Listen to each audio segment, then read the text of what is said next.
Welcome to my vlog. Ngayon papakita ko yung tinolang manok. Watch this.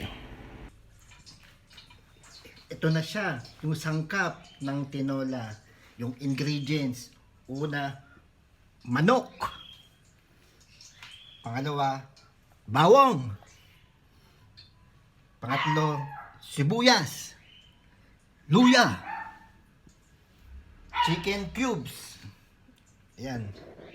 Tapos yung gulay, sayote, pwedeng papaya, at dahon ng malunggay.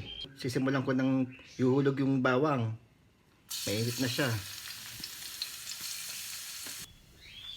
Ilagay ang luya.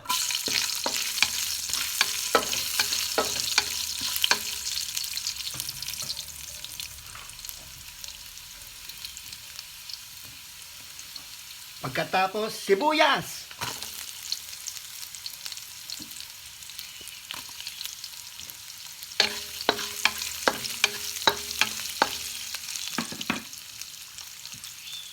Yung manok.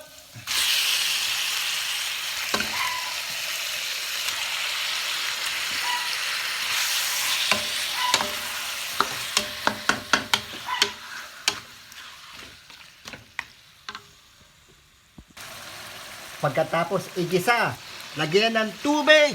Tubig. Ayan.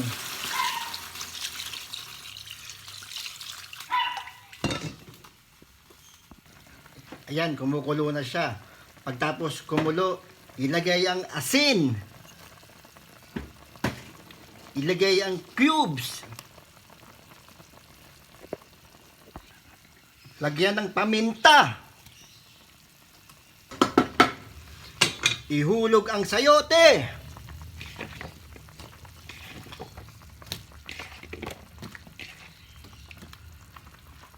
Antayin lumambot. Ilagay ang malunggay.